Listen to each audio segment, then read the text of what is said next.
Left side पे है, ये सारी बुक्स हैं, रिसोर्सेज हैं जो मैं एसएससी के लिए यूज़ करता हूँ। हेलो एवरीवन, सो सबसे पहले thank you so much for all the support, it really means a lot. आपके कमेंट्स देखकर सच में मोटिवेशन मिलता है पढ़ाई में कंसिस्टेंट रहने का। सो रिसेंटली बहुत से कमेंट्स आ रहे थे कि बुक लिस्ट शेयर करो, और मुझे लगा कि ये टॉपिक सच में बहुत इंपॉर्टेंट है as a SSC aspirant.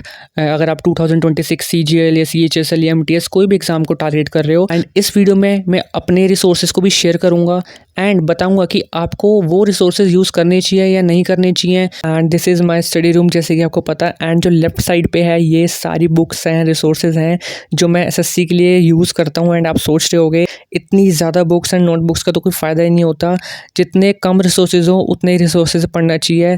You are right, but मैं आपको इसका भी रीज़न बताऊँगा क्यों इतनी सारी रिसोर्सेज आपको दिख रहे हैं मेरे स्टडी रूम में। एंड स्टार्ट करते हैं फर्स्ट बुक से, इंग्लिश बुक। एंड ऐसे में मेरे पास English, reasoning, quants and GS की बुक्स हैं। ये मैंने तब खरीदी थी जब मेरे को सीयूटी एग्ज़ाम देना था। इनमें भी सिलेबस वही होता है, बट जो लेवल होता है वो थोड़ा इजी लेवल का होता है। एंड आप पूछते हो कमेंट्स में कि आपका मॉक में स्कोर इतना ज़्यादा क्यों रहता है, बिकॉज जब मैंने एसएससी एग्ज़ाम देने का सोचा भी नहीं था, तब से मैं इन बुक्स को रेगुलर प्रैक्टिस करता आ रहा हूँ। इंग्लिश इसलिए मेरी एवरेज से थोड़ी ज़्यादा मुझे लगता है कि अच्छी है।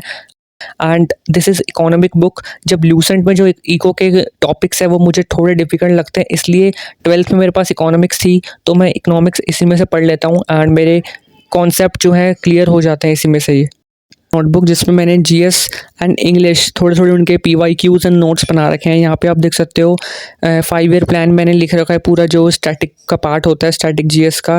एंड सेंसस के नोट्स भी मैंने यहाँ पे बना रखे हैं। एंड आप पूछोगे कि इसमें नोट्स बनाने की क्या बात है, ये तो परमार सर या किसी लेक्चर से आप कर सकते हो, लूसेंट में भी दे रखा है। बट मैंने नोट्स इसलिए बनाए बिकॉज यहाँ पे एक क्वेश्चन था जहाँ पे लिखा था एससी पॉपुलेशन 2011 सेंसस में, जो कि मैक्सिमम वीडियोज़ में मुझे ये टॉपिक नहीं मिला था। एंड पीवाईक्यूज में ये 3 to 4 टाइम रिपीट हो चुका है, जहाँ पे कभी परसेंटेज पूछी जाती है या फिर नंबर्स में टोटल पॉपुलेशन पूछी जाती है। तो कुछ ऐसे इंपॉर्टेंट टॉपिक्स होते हैं जिनको मैं राइट डाउन कर लेता हूँ, जो बहुत कम मुझे लेक्चर्स या फिर बुक्स में अवेलेबल मिलते हैं। एंड अगेन यहाँ पे आप देख सकते हो कि इंग्लिश की बुक है जहाँ पे passages, cloze test, synonym, antonyms and verbs, preposition, articles. तो मैंने यही से अपनी इंग्लिश को किया था बिकॉज यहाँ पे जो टॉपिक्स होते हैं वो थोड़े ईजी होते हैं एंड आपको जल्दी समझ आ जाते हैं। तो जो मेरी बेसिक इंग्लिश थी मैंने यहीं से अपनी स्ट्रॉन्ग कर ली थी। एंड यहाँ पे रीजनिंग के जो क्वेश्चंस हैं, जब आप रीजनिंग स्टार्ट करते हो डायरेक्ट किसी बड़े कॉम्पिटिटिव लेवल की, तो आपको चीज़ें समझने में थोड़ा टाइम लगता है।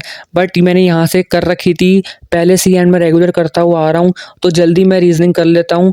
तो यही बेनिफिट मुझे मिलता है इन बुक से, ताकि जो बेसिक कॉन्सेप्ट्स होते हैं वो रिवाइज रहें एंड चीज़ें अच्छे से क्लियर हो जाएं। एंड यहाँ पे आप देख सकते हो जीएस की बुक। एंड जो लूसेंट में कुछ टॉपिक्स मिसिंग है वो मुझे इस बुक में मिल जाते हैं एंड ईजी टू अंडरस्टैंडेबल होते हैं, बिकॉज कोई भी कॉम्पिटिटिव एग्जाम हो तो जीएस उसके लिए सेम रहती है।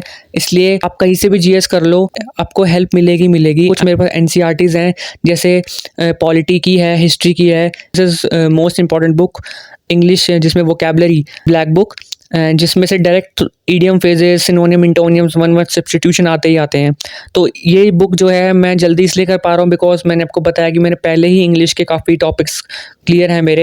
And this is my handwritten notes of geography and chemistry के मैंने बना रखे थे। And this is last but not least Lucent, जो सबसे ज़्यादा इंपॉर्टेंट रोल प्ले करती है। एंड आप पूछोगे कि मैथ्स के लिए कोई किरण वगैरह की बुक आपने नहीं परचेज करी, तो जो मैथ्स के होते हैं मैं मैक्सिमम क्वेश्चन जो हैं वो ऑनलाइन लेक्चर्स अटेंड करता हूँ, अपने फ्री टाइम में इन बुक्स का यूज़ करता हूँ कुछ एंड फिर एप्लीकेशन से मॉक टेस्ट भी लगा लेता हूँ।